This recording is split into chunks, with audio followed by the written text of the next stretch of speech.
Have you ever looked at someone and thought you knew exactly who they were? Ordinary, forgettable.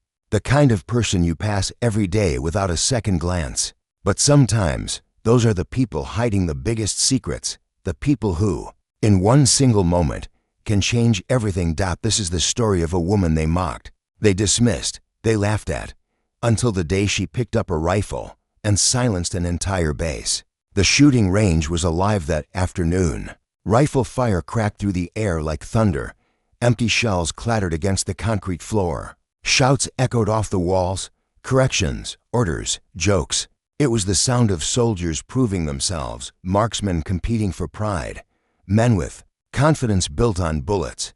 And standing at the edge of it all was a woman nobody noticed. Her uniform was the same, but it told a different story. No sniper patch, no special tabs, no medals. Nothing that demanded respect. She carried a clipboard more often than a weapon. She was logistics, support staff, the kind of soldier people walked past without thinking twice. When others headed for missions, she stayed behind. When others trained with weapons, she logged serial numbers. When others fought for glory, she filed the paperwork. Invisible, forgettable, background. But that day, something was different. Something in her eyes. She stood at the edge of the firing line, staring at an M24 sniper rifle. Its steel gleamed under harsh fluorescent lights. The scope caught reflections like a predator's eye, cold, unblinking, waiting. She stepped closer. The sergeant in charge spotted her, his face wrinkled with authority, his voice sharp. "That's not for you, soldier. Where'd you even get the idea to touch that rifle?" His words carried weight. Not just rules, but judgment. The kind of tone that puts people back in their place. Laughter followed. The kind of laughter that feeds on cruelty. Mocking, dismissing. Like wolves circling a rabbit. But she didn't flinch, didn't answer back, didn't defend herself. She simply walked forward. Her silence louder than all their laughter. Her hands touched the rifle. The jeers grew louder, but a few soldiers froze mid-sentence. Something was different. She didn't touch it like an amateur. Not like someone curious, not like someone guessing. Her hands moved with confidence, like a pianist finding familiar keys, like a surgeon preparing for an operation. She checked the bolt. Smooth, fluid, precise. She adjusted the scope. Every click exact. She tested the bipod legs, not fumbling, perfectly measured. This wasn't guesswork. This was mastery. And for the first time, the laughter began to die. Some soldiers shifted uneasily. The air changed, like everyone could feel something building. She lowered herself to the ground, prone position, her body settling into the rifle like two machines built to work as one. The mocking stopped. The range wasn't silent, but it was subdued. Something was about to happen, and everyone knew it. One of the marksmen scoffed. "Go on. Let's see you miss." But her breathing slowed, calm, controlled. Her body still, her focus sharp. Her finger found the trigger, not rough, not heavy, gentle, patient. She exhaled, and the shot rang out. The sound cracked across the range. Every head turned to the target. Monitor, and then silence. The bullet had cut straight through the bull's eye. 800 yards away, dead center. No wobble, no margin. Perfect. The kind of shot most marksmen spend years chasing. But she wasn't done. She cycled the bolt. The metallic sound echoed like a warning. No smile, no pride, just focus. She fired again. Another perfect bullseye. Then a third. 3 shots, 3 perfect hits. The grouping was so tight it looked like a single hole, an impossible standard. Even veteran snipers struggled to achieve that. The sergeant's smirk vanished. His authority crumbled in real time. The soldiers who had mocked her just seconds ago now stared in disbelief. This wasn't luck. This wasn't chance. This was skill. Pure, undeniable, terrifying skill. And standing there, behind that rifle, wasn't a clerk, wasn't support staff. It was someone far more dangerous. And then, footsteps. Heavy, deliberate, commanding. The colonel entered the range, the most dangerous man on base. The kind of leader who never faltered. Until that moment. Because when his eyes fell on her, his confident stride broke. His face went pale, and his voice, usually full of authority, cracked with something else. Recognition. Double quotes where, "Did you get that rifle?" The room froze. Every soldier knew this wasn't a question of rules. It was the voice of a man who had just seen a ghost. Asterisk. The colonel's voice sliced through the silence. "Where did you get that rifle?" It wasn't anger. It wasn't command. It was recognition. Like a man seeing a shadow from a nightmare come alive. The soldiers looked at him, confused. Why was the colonel shaken? Why did his voice crack when nothing ever rattled him? This was Colonel Matthews, a man whose presence made rooms fall silent, a man who had stared down combat zones without flinching. But now, his face had gone pale. He had seen that stance before, that stillness, that lethal calm, and it hit him like a memory he thought he had buried. Years earlier, a mission that officially never happened. A battlefield not listed on records. His unit had been pinned down. Enemy fire pouring from every angle. No cover, no escape. It should have been the end. But then, from an impossible distance, shots began to fall. One by one, the threats disappeared. Each bullet perfect, each shot defying the laws of probability. 7 kills, all headshots, all at ranges veteran snipers would call impossible. That day, 37 soldiers survived, because some ghost was watching over them. And then, just as quickly, the sniper vanished. No name, no face, only whispers. The colonel never forgot. And standing here, watching this woman, he knew it was her. The ghost had returned. The soldiers around them shifted nervously. They didn't know what the colonel remembered, but they could feel it. Something heavy hung in the air. This wasn't just about a perfect shot. This was about history, about secrets hidden behind locked doors and redacted files. Whispers began before they even left. The range. Who is she? She's just logistics, right? A support tech. Did you see the colonel's face? He looked like he'd seen a ghost.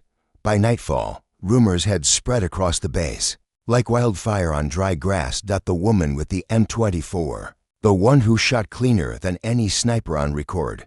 The one who made a colonel falter. Some laughed it off. No way. She's just admin. Probably got lucky. But others stayed quiet. Because deep down, they knew this wasn't luck. Her movements, her breathing, her precision. That was mastery. The kind of mastery that only comes from years of training or years of survival. The base began to shift. Jokes about support staff playing soldier disappeared overnight. The same men who once mocked her now stepped aside when she passed. Their voices quieter, their laughter gone. Even salutes became sharper, crisper, the kind given to combat veterans, the kind reserved for legends. Meanwhile, she said nothing. She didn't explain, didn't correct the rumors, didn't confirm or deny. She simply picked up her clipboard again and returned to her duties, logging inventory, filing reports, just as if nothing had happened. But her silence was louder than words. It was more powerful than any speech. It made people wonder. It made them afraid. The colonel's face told them everything they needed to know. Because if a full-bird colonel, a man hardened by years of war, looked at her with respect and fear, then she was no ordinary soldier. She was something else entirely. Asterisk. And from that day forward, the base was never the same, because every soldier realized they had been living next to a ghost, a predator disguised as prey. And the question echoed in every hallway. Who is she really? The rumors didn't stop. They grew. They spread like wildfire through every hallway, every mess hall, every barracks. The woman with the rifle. The one who hit 3 bullseyes at 800 yards. The one who made the colonel stumble. Every soldier had a version of the story. Some exaggerated. Some whispered it like a ghost tale. But all of them agreed on one thing. She was no ordinary clerk. Whispers traveled fast in the military. By morning, soldiers who had never even seen her were already speaking her name with hushed awe. Did you hear what she did? She's better than the snipers. No, she's something else. In a place where reputation is earned with sweat and fire. She had done the unthinkable. She had turned silence into power. But behind the whispers was something deeper. The colonel's reaction. Soldiers had seen it. The falter in his step, the crack in his voice, the fear in his eyes that told them more than any rumor could. Colonel Matthews wasn't a man who feared easily. He wasn't a man who respected lightly. And yet, when he saw her, he froze. Why? The truth lived in his memories. Memories of a mission no one dared to mention, because officially, it never happened. Pinned down in enemy territory, no way out. Every second a countdown to death. And then shots. Precise. Impossible. 7 kills. Each at distances that defied reason. Each one buying them a few more seconds to breathe. Until, suddenly, the entire squad was free, saved by a sniper they never saw. That sniper vanished before anyone could thank them. No name, no face, only whispers. They called her the Phantom. Colonel Matthews carried that memory for years. The sound of those impossible shots, the lives saved by a ghost. And now, looking at her behind the M24, he knew it was the same calm, the same precision, the same silence. It was her. The Phantom had returned. Meanwhile, on base, life changed. Around her, soldiers who once mocked her gave her space. Their voices softened when she walked by. Conversations hushed, not out of politeness, out of respect, and something else, fear. Because the most dangerous predator is the one you never see coming. Some soldiers tried to ask questions. How did you learn to shoot like that? Were you in special forces, are you, Phantom? But she never answered. She simply kept working, clipboard in hand, uniform perfect. Her expression calm. Her silence said more than words ever could. And so, the legend grew, not because she spoke, not because she bragged, but because she didn't. Her mystery was magnetic. Her silence was power. Every soldier felt it. Every officer sensed it. They were standing next to someone who was dangerous beyond imagination. But they couldn't prove it, and she would never admit it. Even the rifle she touched seemed changed. The M24, once just another weapon, became something else. When others used it, their shots felt ordinary. But after her, it was marked, as if the weapon itself carried her ghostly imprint. The range became different too. No longer just a place of practice, it became a shrine. A place where she had revealed her secret for one brief moment.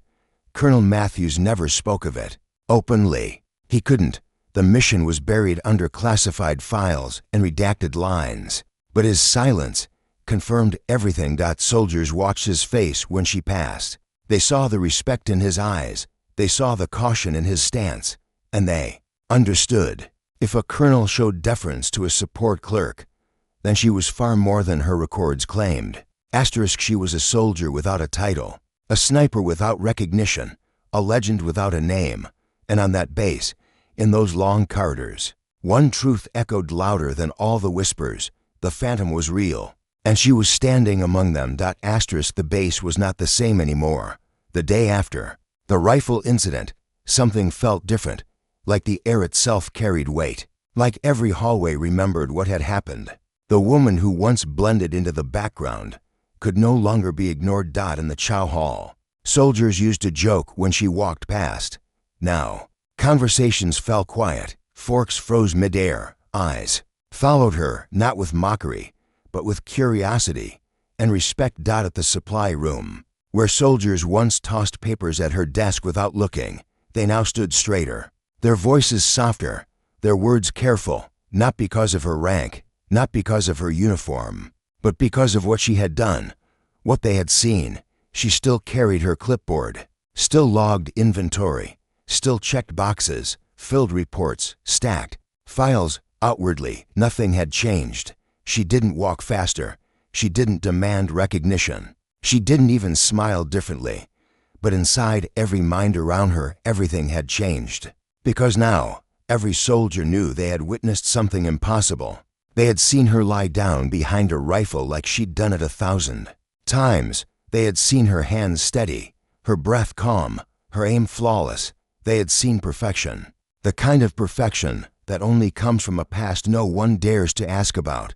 And whispers spread, not just across the firing range, not just in the barracks, across the entire installation. She's not admin. She's not just logistics. She's something else. Some called her Phantom. Others called her Ghost. Some swore she had served in places that didn't exist on maps. Others claimed she belonged to a program so classified, Even generals weren't briefed. The stories changed with every telling, but the respect the silence remained the same. The rifle itself became part of the legend.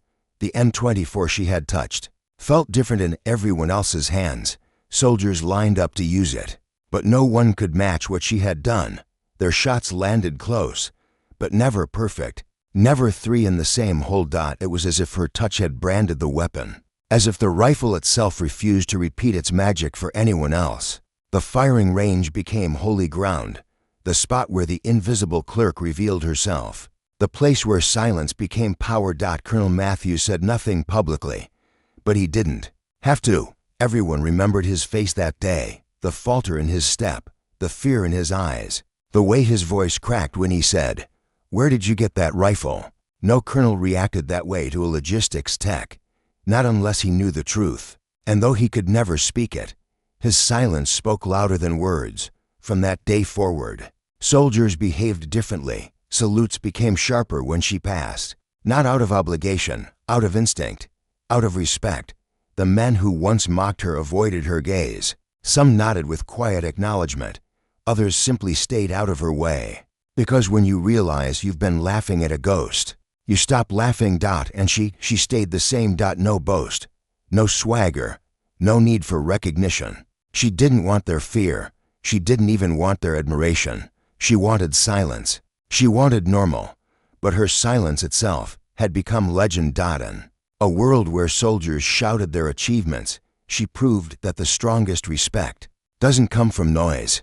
It doesn't come from medals or badges or applause. It comes from truth, from skill that needs no announcement, from power that hides quietly until it has no choice but to show itself. She never needed to speak, because silence was her answer, and silence was louder than any bullet.